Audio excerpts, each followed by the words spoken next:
Selamat siang Bu, kami dari kelompok 3 kelas 177C01 yang mempresentasikan tentang illegal contents pada mata kuliah Profesi Teknologi Informasi dan Komunikasi. Kelompok 3 terdiri 4 orang yaitu Guntur Canif, Iksan Irmansyah, Maulana Malik, dan saya sendiri Yon Felix Immanuel Purba. Latar belakang, perkembangan internet dan umumnya dunia cyber tidak selamanya menghasilkan hal-hal yang positif.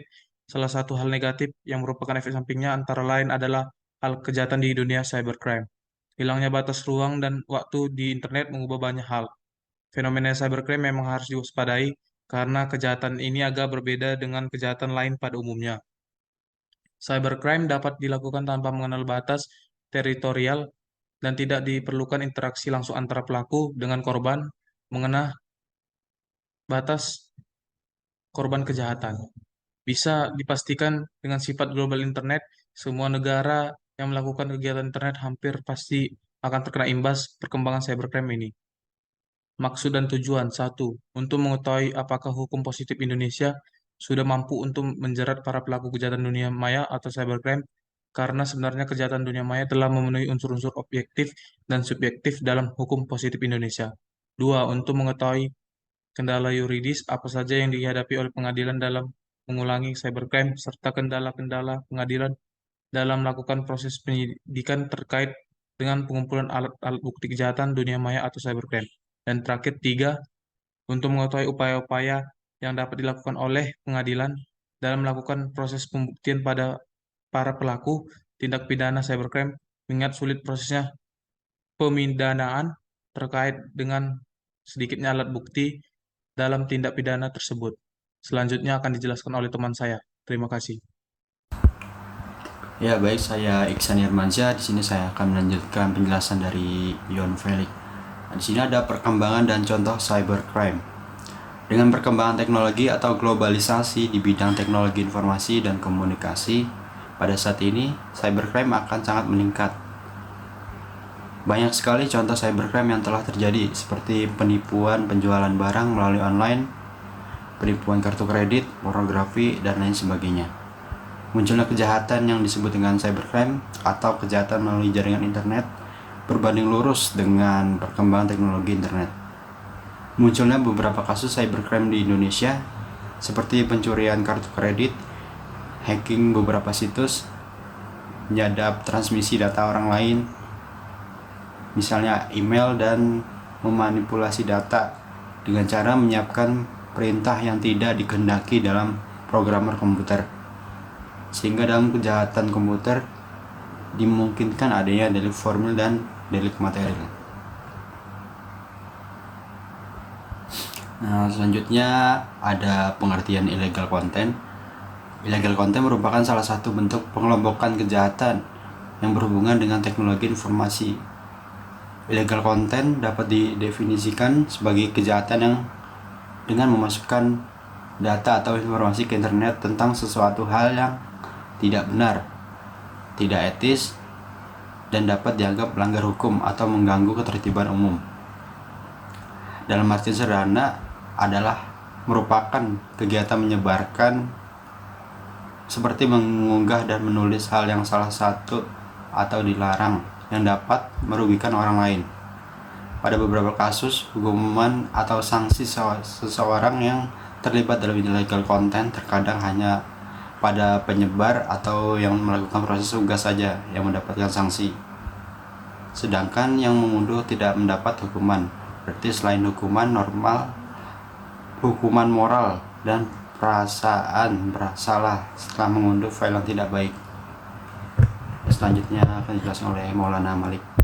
Saya akan melanjutkan penjelasan dari Iksan Ilmansyah.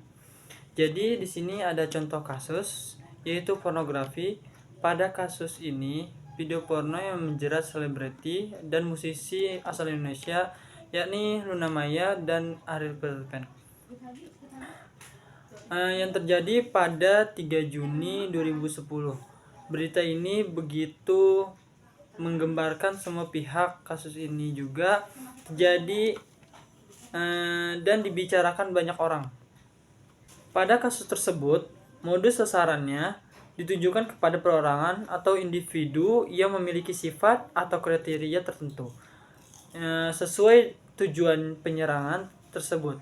Kasus ini telah melanggar UU ITE pasal 27 ayat 1 dan pasal 45 ayat 1. Kasus kejahatan ini memiliki modus untuk membuat situs pornografi, dan motif kejahatan ini termasuk ke dalam cybercrime sebagai tindakan murni kejahatan.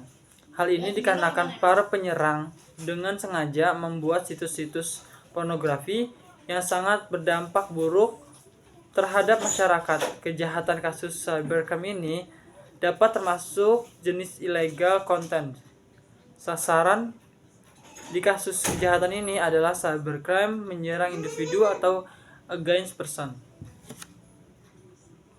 Oke, selanjutnya ada juga faktor-faktor yang mempengaruhinya, yaitu seiring dengan perkembangan teknologi internet menyebabkan munculnya kejahatan di dunia maya dan kurangnya keamanan pada situs-situs pada internet.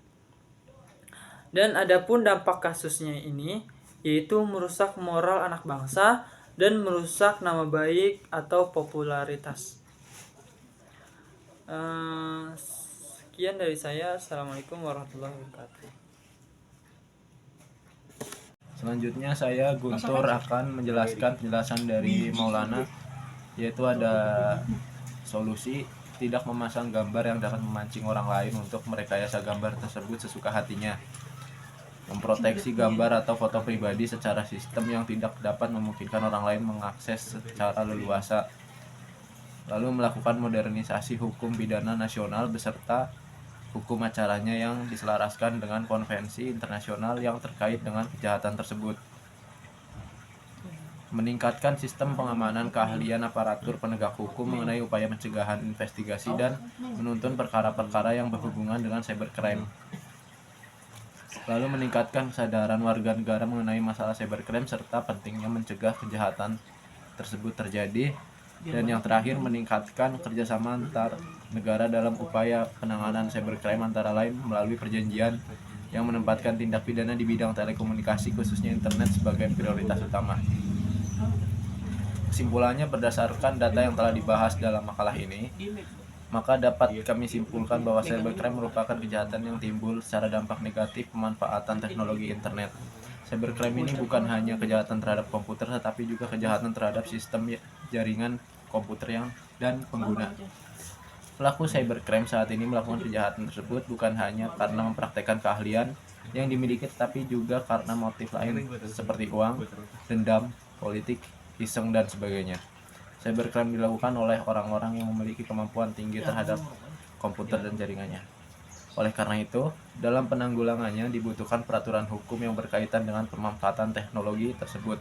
Selain itu juga diperlukan adanya kerjasama dengan lembaga khusus untuk memberikan informasi tentang cybercrime, melakukan sosialisasi secara intensif pada masyarakat, serta melakukan riset-riset dalam penanggulangan cybercrime. Berikut adalah presentasi dari kelompok kami. Kurang lebihnya kami mohon maaf bila ada banyak salah. Assalamualaikum warahmatullahi wabarakatuh.